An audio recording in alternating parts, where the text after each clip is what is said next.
আসসালামু আলাইকুম, রাশিদাস কিচেনে সবাইকে স্বাগতম জানিয়ে নতুন আরেকটি এপিসোডটি চলে আসলাম। আজকের এপিসোডে তোমাদের করে দেখাবো এগ ললিপপ। ভীষণ সহজ ইউনিক একটা রেসিপি।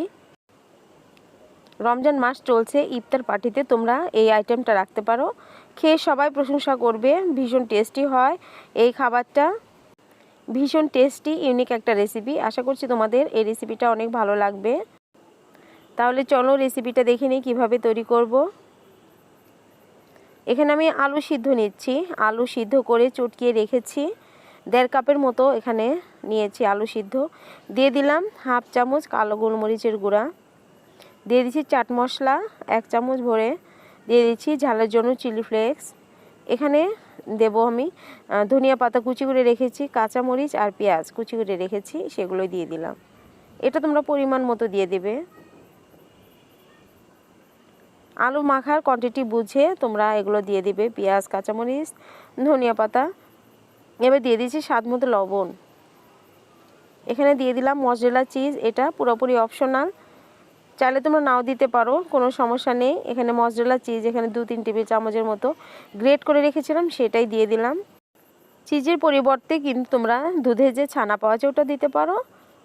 এখানে নিয়ে নিলাম ময়দা 1.5 টেবিল চামচ, আর কর্নফ্লাওয়ার নিয়ে নিলাম 1.5 টেবিল চামচ। এখানে দিয়ে দিচ্ছি পরিমাণ মতো লবণ, একটা ঘন বেটার তৈরি করে নেব। দিয়ে দিলাম কালো গোলমরিচের গুঁড়া হাফ চা চামচ আর হাফ চা চামচ চিলি ফ্লেক্স দিয়ে অল্প পরিমাণ পানি দিয়ে এই যে ঘন একটা বেটার করে নিলাম। এটা সরিয়ে রাখছি। এখন এই যে ডিমগুলো সিদ্ধ করে যে রেখেছি, ডিমগুলো একটু চাকু দিয়ে কেচিয়ে নিচ্ছি, লবণ আর মরিচের গুঁড়া দিয়ে মাখিয়ে রাখবো। শুকনো মরিচের গুঁড়া আর লবণ দিয়ে যে মাখিয়ে রাখছি। এখন এই যে কাঠি দিয়ে গেঁথে নেব ললিপপ, যেহেতু বলছি এগ ললিপপ। এই যে ডিমের একদম মানে পিছন সাইডটা দিয়ে কিন্তু একটু গেঁথে দিলাম আইসক্রিমের কাঠিগুলো। এখন এই যেখানে ব্রেড ক্রাম্ব রেখেছি,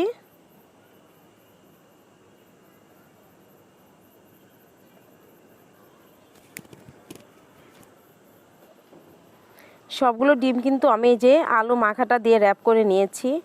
এই ভিডিওটা একটু স্কিপ হয়ে গেছে, একদম সহজ কিন্তু এই ডিমটা, শুধু প্রত্যেকটা ডিম আলু মাখা দিয়ে একটু র্যাপ করে নিতে হবে আর কি। র্যাপ করে নিয়ে যে গুলে যে রেখেছিলাম বেটারটা কর্নফ্লাওয়ার আর ময়দা দিয়ে, সেটার মধ্যেই ভালোভাবে ভিজিয়ে ব্রেডকে আমি কোট করে নিলাম। এখন এই যে কম আঁচে ভাজতে হবে। তেলটি একটু গরম করে নিয়েছি আগেই, তেলটা ভালোভাবে গরম করে নিয়ে তারপর আঁচটা কমিয়ে রেখেছি, কম আঁচেই ভাজতে হবে। তেলটা প্রথমে ভালো করে গরম করে নিতে হবে, নিয়ে আঁচটা কমিয়ে দিতে হবে, কমিয়ে দিয়ে ভেজে নিতে হবে। দেখো এই যে সবগুলো ললিপপ ভাজা হয়ে গেছে, এখন উঠিয়ে নিচ্ছি।